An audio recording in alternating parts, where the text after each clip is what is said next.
and you have a decrease in the standard of living. Yeah, it's amazing. Yeah, you just want, every once in a while you just want to say, just kind of get out of the way and let us do what we're going to do. It's but I mean, anybody who is federally regulated understands that that's never going to happen. It's like one of the skits that they used to do on.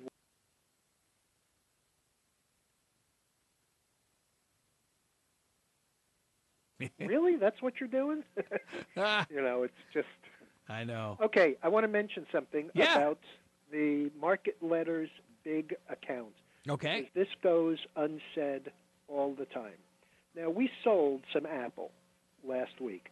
We sold some Apple that cost $6.38 and took a small gain on it, a small loss on it, and we sold some from $5.38 and took a big gain on it. Ooh. Now, coming into the show yesterday in San Francisco, on Friday, we sold one Apple call against our position, meaning that if the stock went down, we really wouldn't have been hurt at all. Okay. So we sold the call at $6.50, and we bought it back yesterday at $1.55. And Ooh, so that's a great profit. Whoa. Yeah, but more importantly, here's the thing: when you sell a call, it's against 100 shares of stock. We only had 5 shares of stock. And I want people have to understand that when we put on a hedge like this, it was actually leveraged 20 to 1. Wow. So we made $495. Now we still have the stock at a price of $5.38. However, we took $495 out of that trade, which essentially means we lowered the cost of the Apple position by $495. Wow. That is $99 a share. So while we don't adjust the price, we just report the gain. Now, the stock that we have now has a real cost basis of $99 less, or $4.39. And so this is the way that when we feel we have some exposure in a deal, we sell a call, we buy a put, whatever. However, it really decreases the cost. Over the last 2 years that we've owned Apple, we've never added in the $12 a share per year of dividend, and we've also never adjusted the price for the fact that we made about $6,000 over that same period of time. Wow. In Apple puts and Apple calls. So in reality, we probably have no cost in the Apple stock. But regardless, we still have a position at $5.38. The stock is $6.36, and we took that $495 profit. Wow, that's great. Hey. Well, it's tough because we don't have the time or the space in the market letter to make these kind of adjustments and tell people exactly, how it worked out. But it is a pretty substantial change in the account as to, what the position actually costs. Now, in the options account, the options-only account, we were down roughly, was our first quarter down since we've had that account. We were down almost 29%. In the last 3 weeks, since I've taken somewhat of a neutral stand on the market and had some puts and had some calls, we have lowered that year-to-date loss from $2,954 to $295. Based on the positions we have on right now, that account would actually be positive again.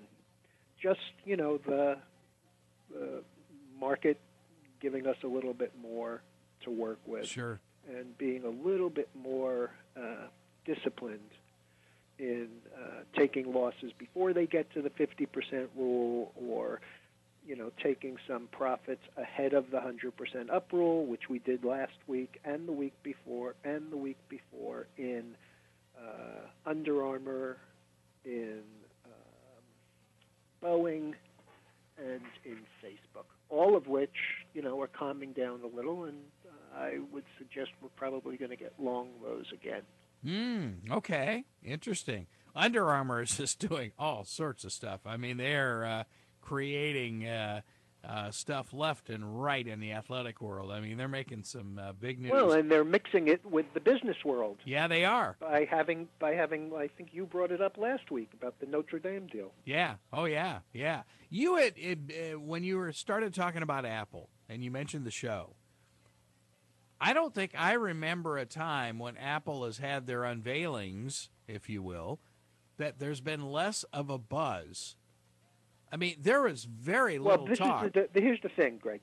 This is the developers' show. I understand that, but so still. Instead of discussing a new hardware item, the only thing that they really discussed with this was the software and the availability of new code with which to do apps, with which to do work on your computer, the optionability of, there are plenty of places that are building these smart homes. Well, you'll be able to use your smartphone to regulate the temperature. Oh, or sure. Leaving your garage door open, or those things. Yep. So, the show gives people a look at what's coming on the software side. They didn't discuss any hardware.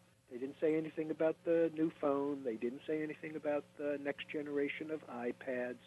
I mean, it's almost always, Apple is almost always a buy on the rumor, sell on the news. They're contrarians. Right, which is why we wrote those calls. Uh-huh. After the stock rallied $100. Sure. Well, the worst thing, we actually, when the stock was about, I want to say it was trading in the area of about $6.34, $6.35. We wrote the calls at $6.50, the 6.40s. So if we were wrong, we still would have been paid $6.40 plus the $6.50 of premium that we took in if it had gone the other way. Mm-hmm. That's still a pretty substantial gain. Mm-hmm. Yeah.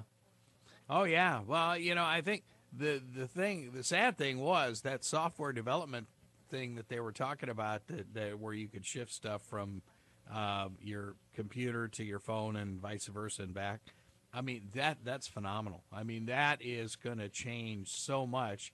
And those of us who are stuck with PCs, of course, I love Apple. I always have. It goes all the way back to the early 80s when Apple struck a deal with NBC before NBC computerized their newsrooms around the country. Right.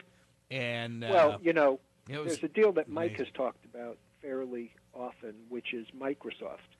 And I think that Microsoft Surface, the one that you can use, or you can use as a tablet, or you can put a keyboard on it. Yes. And it supports Word and the Microsoft Office thing.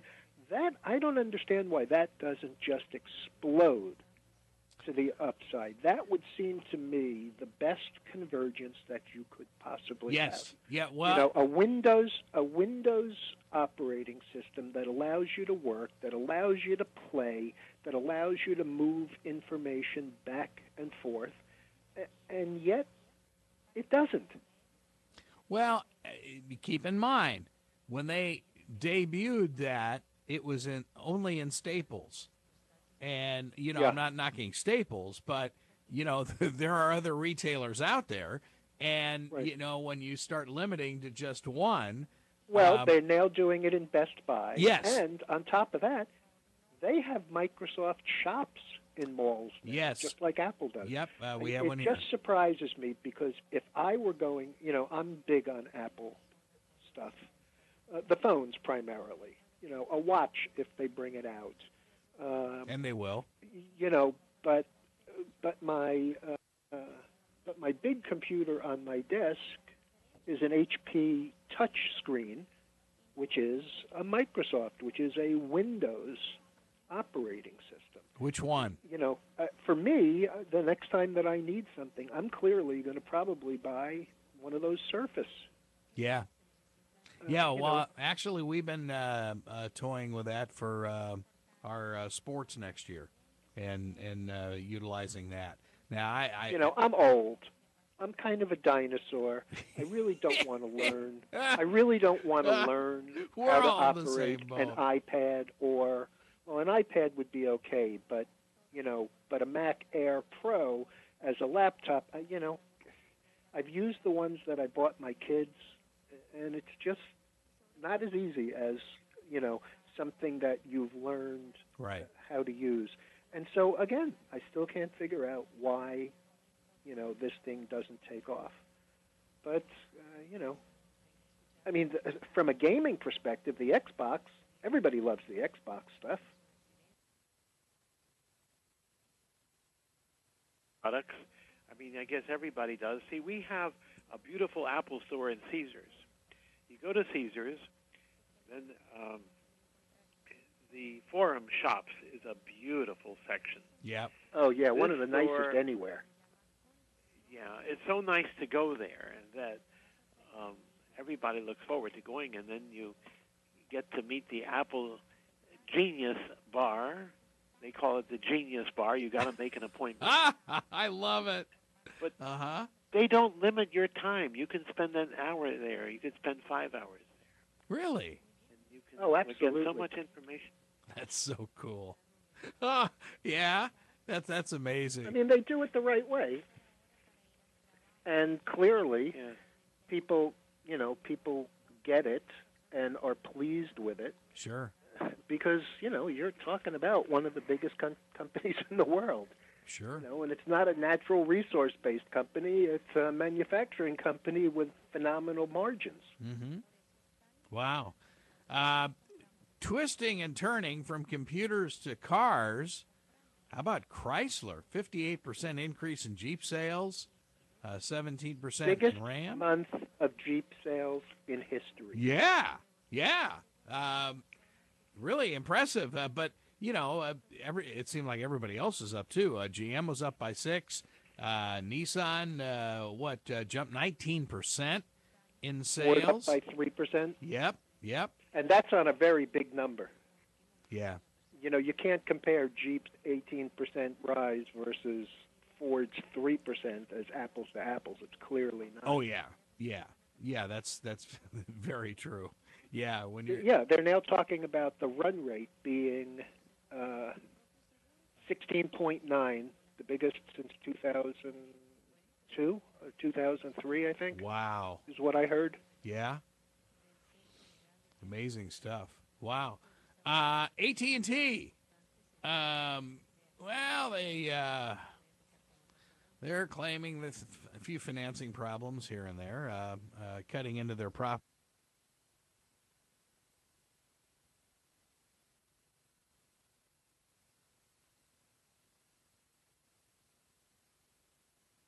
But there's always DirecTV. And this, Charles, gets back to what you guys were talking about earlier, regulation. Will that deal ever get through the FCC? That's the big question. It's I'm not sure it will. But it's one of those, like, who cares? Because satellite is a dying technology anyway. But once. And it's already happening here. Have you guys in your area, have you seen anything from your utilities as to high-speed internet?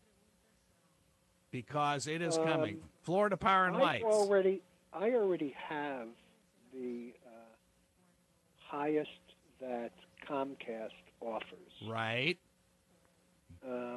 But the next thing is going to be... I don't really notice the difference between what I had before and what I have now. Well, the new thing is going to be your utility selling internet. Yeah. And they got the wires. And that's going to be... And that's where the FM broadcasters are really going to have a field day with that.